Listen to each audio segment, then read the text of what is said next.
యూపీలో యోగి ఆదిత్యనాథ్ గారు బుల్డోజర్ ట్రీట్మెంట్ని తెచ్చి సక్సెస్ఫుల్గా అక్కడి సమాజ విద్రోహ శక్తులని, గ్యాంగ్స్టర్స్ని, క్రిమినల్స్ని స్క్రాప్ కింద ఎత్తి పూడ్చిపెట్టారు, పూడ్చిపెడుతున్నారు. ఇంకా ఇలా చేయడం రాజ్యాంగ విరుద్ధం, ఇది ప్రభుత్వం చేసే రౌడీయిజం అని ఎర్ర చొక్కా వాళ్ళు ఏడిస్తే ఏడిచారు కావచ్చు గాని 6 ఏళ్ల అమ్మాయిని ఒక నీచుడు పాడు చేసి చంపేశాడు అనుకోండి, వాడు ఒక రేబీస్ కుక్కతో సమానం కదా.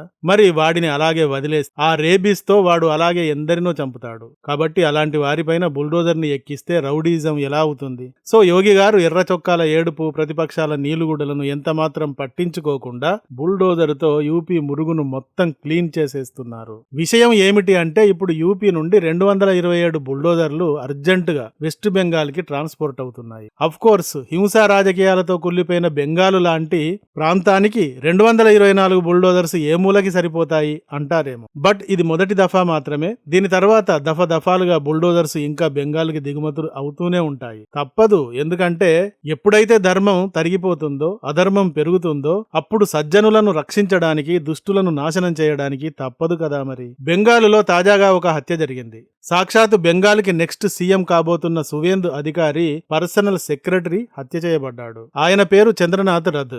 నిన్న మే 6వ తేదీ బుధవారం రాత్రి 10:30 సమయంలో ఈయన హత్య జరిగింది. ఉత్తర 24 పరగనాల జిల్లాలోని మధ్యగ్రామ్ అనే ఏరియాలోని దోలతల అను ప్రాంతం వద్ద చంద్రరథ్ నివాసం ఉంటుంది. ఈ నివాసానికి 200 మీటర్ల దూరంలో ఈయన పైన దాడి జరిగింది. చంద్రనాథ్ రథ్ తన స్కార్పియో కారులో ఇంటికి తిరిగి వస్తుండగా మోటార్ సైకిళ్లపై వచ్చిన అన్నౌన్ పర్సన్స్ ఆయన వాహనాన్ని అడ్డుకున్నారు. అయితే వీరు ఇలా అడ్డుకోవడానికి ముందు ఒక ఫేక్ నంబర్ ప్లేట్ ఉన్న కారు ముందుగా చంద్రరథ్ కారును ముందు నుండి అడ్డుకుంది. తర్వాత వెనుక నుండి మోటార్ సైకిళ్లపై నుండి వచ్చి కాల్పులు జరిపారు. సుమారు 4 నుండి 10 రౌండ్ల కాల్పులు జరిపారు. తల, ఛాతీ మరియు కడుపు భాగంలో 3 చోట్ల బుల్లెట్లు దిగాయి. దీంతో చంద్రరథ్ అక్కడికక్కడే ప్రాణాలు వదిలాడు. ఇది ప్రస్తుత బెంగాల్ పరిస్థితి. బీజేపీ గెలిచింది. గెలిచిన పార్టీ, అధికారంలోకి వస్తున్న పార్టీ ఆ తర్వాత తమను ఎలా వేటాడుతుంది, ఎలా కలుపు మొక్కలను ఏరివేసినట్టుగా ఏరివేస్తుంది అన్న భయం కూడా లేకుండా ఇంత హింసకు సిద్ధపడ్డారు. అక్కడి వారి నరాల్లో అంతటి హింస ఇంకిపోయి ఉంది అని దీని అర్థం. ఈ హత్యకి కారణం టీఎంసీ అని, వెనక ఉన్న హస్తం మమతా బెనర్జీ మేనలుడు అభిషేక్ బెనర్జీ అని పెద్ద ఎత్తున బీజేపీ ఆరోపణ చేస్తోంది. ఇప్పుడు చెప్పండి, వీరికి బుల్డోజర్ న్యాయం సరైనదా కాదా? అందుకే 227 బుల్డోజర్లు శరవేగంగా బెంగాల్ కి సప్లై అయ్యాయి. మరి అవి వర్క్ మొదలు పెడితే ఎలా ఉంటుందో చూసి తర్వాత బెంగాలీ క్రిమినల్స్ భవిష్యత్తును నిర్ణయించుకుంటారు. తన పిఏ హత్యను గురించి ఎమోషన్ అయ్యారు సువేందు అధికారి. ఈ విధంగా గత 15 ఏళ్లుగా బెంగాలులో హత్యా రాజకీయం చేస్తూ బెంగాల్ని జంగల్ రాజుగా మార్చారు అని మాట్లాడుతూ తమ బీజేపీ శ్రేణులని మాత్రం తొందరపడవద్దు అన్నాడు. చట్టాన్ని చేతుల్లోకి తీసుకోవద్దని, అలా చేస్తే టీఎంసీకి బీజేపీకి తేడా ఉండదు అని, శాంతిని కాపాడాలి అని కోరారు. బీజేపీ హైకమాండ్ తో చర్చిస్తున్నాను, దోషులకు కఠిన శిక్ష పడేలా చూస్తాను.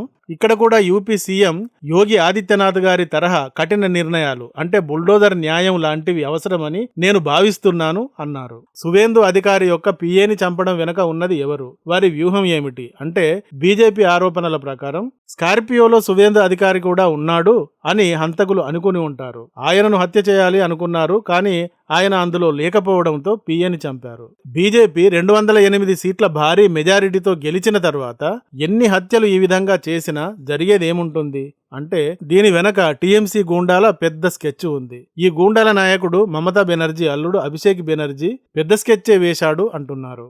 ఒకటి, ఓడిపోయినా కూడా మన పవర్ తగ్గలేదు, తగ్గేదే లేదు అని దిగాలు పడిన తమ శ్రేణులను ఉత్సాహపరచడం కోసం ఈ విధంగా చేశారు.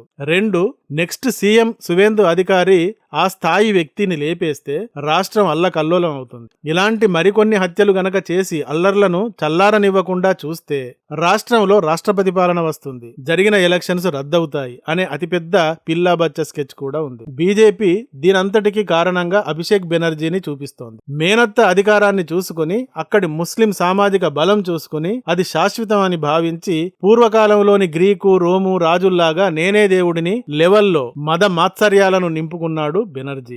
ముఖ్యంగా బెంగాలులోని ముస్లిం కమ్యూనిటీయే గాక వీరికి బంగ్లాదేశ్ ముస్లింల సపోర్టు కూడా దండిగా ఉంది. మమతా బెనర్జీ అయినా, అభిషేక్ బెనర్జీ అయినా, జహంగీర్ ఖాన్ అయినా, షేక్ షాజహాన్ లాంటి వారు ఎవరైనా వీరు బెంగాలులోని ముస్లిం ఓటర్స్ బలాన్ని చూసి మాత్రమే కాదు, బంగ్లాదేశ్కి చెందిన జమాత్ ఈ ఇస్లాం లాంటి ముస్లిం మతోన్మాద సంస్థలకు చెందిన వారి బలాన్ని కూడా చూసుకుని చెలరేగిపోయారు అని చెప్పవచ్చు. ఈ విషయంగా మీకు నమ్మకం కుదరకపోతే ఇందుకు సంబంధించిన ఒక పోస్ట్ చూపిస్తాను చూడండి. వీడి ఫోటో చూడండి.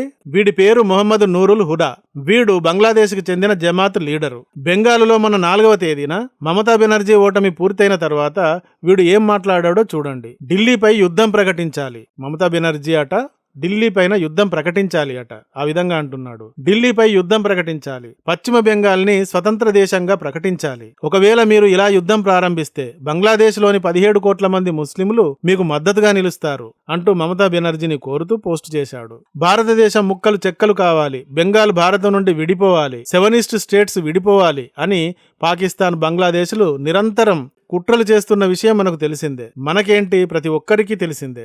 అలాంటప్పుడు భారత్ బంగ్లాదేశ్కు సంబంధించిన వలసదారులు, అక్రమ చొరబాటుదారుల విషయంగా అప్రమత్తంగా ఉండాలి కదా. వారిని ఒక్కరొక్కరిని ఏరి వారి దేశానికి వారిని విసిరివేసే ఏర్పాటు చేయాలి. కానీ మమతా బెనర్జీ గారు ఏం చేశారు? ససేమిరా బంగ్లాదేశీయులను వెనక్కి పంపించనీయను అని కేంద్రానికి అడ్డుపడ్డారు. వారికి అన్ని సంక్షేమ పథకాలు, అన్ని హక్కులు ఇక్కడ కల్పించారు. హిందువుల ఊచకోతలు బంగ్లాదేశ్ లో కళ్ల ముందు జరుగుతూ ఉంటే బంగ్లాదేశ్ పైన అంత ప్రేమ మమత గారికి ఉంది. అందుకే చూడండి, మమతను తమ వ్యక్తిగానే భావించి నూరుల్ హుడా అనువాడు జమాత్కు చెందినవాడు ఎలా మురిగాడో చూడండి. వాడికి మమతను చూస్తే బెంగాల్ని భారత్ నుండి వేరు చేసే తమకు చెందిన వ్యక్తిగానే కనబడింది. ఢిల్లీ పైన యుద్ధం ప్రకటించు, బెంగాల్ని వేరే దేశంగా ప్రకటించు, అలా చేస్తే మా బంగ్లాదేశ్కు చెందిన 17 కోట్ల మంది ముస్లింలు మీ వెనక ఉంటారు అంటూ ఓపెన్ గా మాట్లాడాడు. మరి దీదీ అని పిలువబడిన మమత బంగ్లా కుక్కలకు ఎంత అలసిచ్చిందో చూశారా?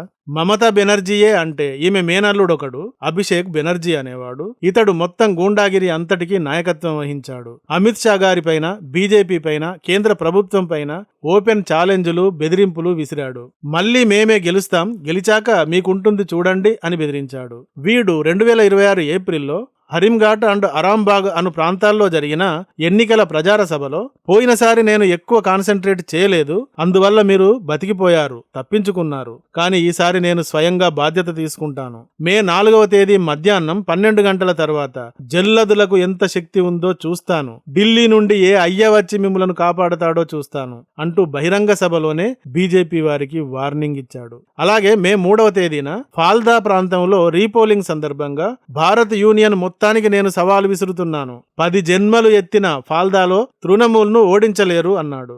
ఏప్రిల్ 2026 మొదటి వారంలో జరిగిన ఒక ర్యాలీలోనైతే మరింత డైరెక్ట్ గా బీజేపీ వారి తలలు, కాళ్ళు, చేతులు విరగగొట్టాలి, వారి మెడలు విరిచి హరిబోల్ అని వారిని సాగనంపాలి అన్నాడు. ఏప్రిల్ 16వ తేదీనైతే ఈ పిల్లా బచ్చగాడు మరింత ముందుకెళ్లి హోమ్ మినిస్టర్ అమిత్ షా గారినే ధైర్యం ఉంటే కౌంటింగ్ రోజు 4వ తేదీన నువ్వు కోల్కతాలో ఉండి చూపు, అప్పుడు చూసుకుందాం అన్నాడు. అమిత్ షా లాంటి హోమ్ మినిస్టర్నే బెదిరించి భయపెట్టాలి అనుకున్నాడు. ఆ విధంగా అంటే బెంగాలులో ఉన్న అల్లరి మూకలు ఎంత డేంజరో అభిషేక్ బెనర్జీకి బాగా తెలుసన్నమాట. అహింసను సృష్టించే అల్లరి మూకలు తన కంట్రోల్లోనే ఉన్నారు అన్నమాట.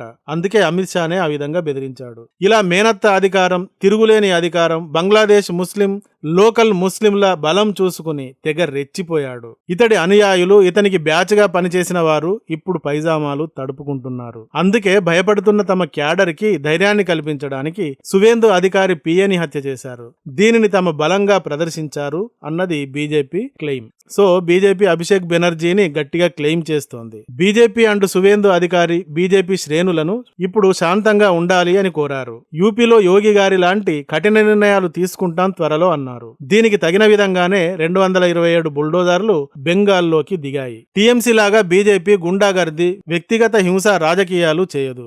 ఏదైనా ప్రభుత్వం లా అండ్ ఆర్డర్ కిందనే చేస్తుంది. జమ్మూ కాశ్మీర్ ను చూడండి, ఒకప్పుడు సైన్యం వెళుతూ ఉంటే వారినే వెంటపడి రాళ్లు విసిరేవారు, రోజుకో చోట దాడులు చేసేవారు, ముస్లిమేతరుల ప్రాణాలు తీసేవారు. ఇప్పుడు చూడండి, మోడీ గారు రూల్ మొదలైన తర్వాత ముందుగా జమ్మూ కాశ్మీర్ తీవ్రవాదులకు అందుతున్న ఫైనాన్స్ కట్ చేశారు. తర్వాత వారి కమ్యూనికేషన్ సిస్టమ్ ని తమ ట్రాక్ లోకి తీసుకున్నారు.